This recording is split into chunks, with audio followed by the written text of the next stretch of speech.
La demanda de una señal. Vinieron los fariseos y los saduceos para tentarle, y le pidieron que les mostrase señal del cielo. Mas él respondiendo, les dijo: Cuando anochece, decís, buen tiempo, porque el cielo tiene arreboles. Y por la mañana, hoy habrá tempestad, porque tiene arreboles el cielo nublado. Hipócritas. Sabéis distinguir el aspecto del cielo, mas las señales de los tiempos no podéis.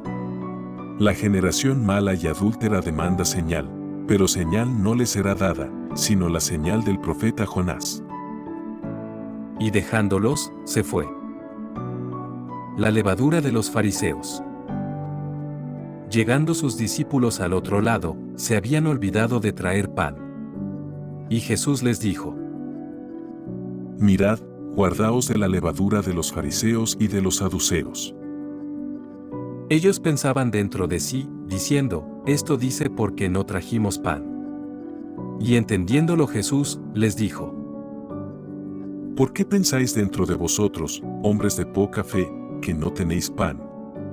¿No entendéis aún, ni os acordáis de los 5 panes entre 5,000 hombres, y cuántas cestas recogisteis?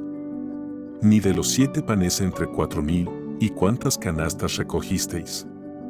¿Cómo es que no entendéis que no fue por el pan que os dije que os guardaseis de la levadura de los fariseos y de los saduceos?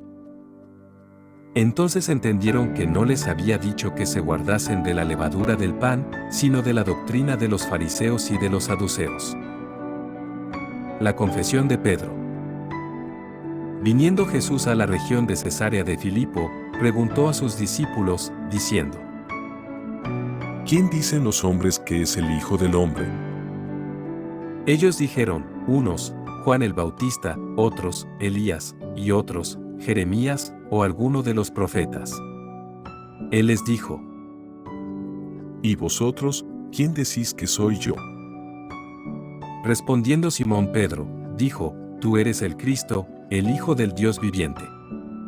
Entonces le respondió Jesús: Bienaventurado eres, Simón, hijo de Jonás, porque no te lo reveló carne ni sangre, sino mi Padre que está en los cielos.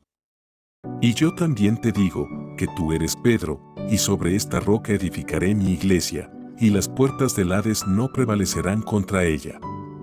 Y a ti te daré las llaves del reino de los cielos, y todo lo que atares en la tierra será atado en los cielos, y todo lo que desatares en la tierra será desatado en los cielos. Entonces mandó a sus discípulos que a nadie dijesen que él era Jesús el Cristo. Jesús anuncia su muerte. Desde entonces comenzó Jesús a declarar a sus discípulos que le era necesario ir a Jerusalén y padecer mucho de los ancianos, de los principales sacerdotes y de los escribas, y ser muerto, y resucitar al tercer día. Entonces Pedro, tomándolo aparte, comenzó a reconvenirle, diciendo: Señor, ten compasión de ti, en ninguna manera esto te acontezca. Pero él, volviéndose, dijo a Pedro: Quítate de delante de mí, Satanás, me eres tropiezo, porque no pones la mira en las cosas de Dios, sino en las de los hombres. Entonces Jesús dijo a sus discípulos: Si alguno quiere venir en pos de mí, niéguese a sí mismo, y tome su cruz, y sígame. Porque todo el que quiera salvar su vida, la perderá, y todo el que pierda su vida por causa de mí, la hallará. Porque ¿qué aprovechará al hombre, si ganare todo el mundo, y perdiere su alma? ¿O qué recompensa dará el hombre por su alma? Porque el Hijo del Hombre vendrá en la gloria de su Padre con sus ángeles, y entonces pagará a cada uno conforme a sus obras.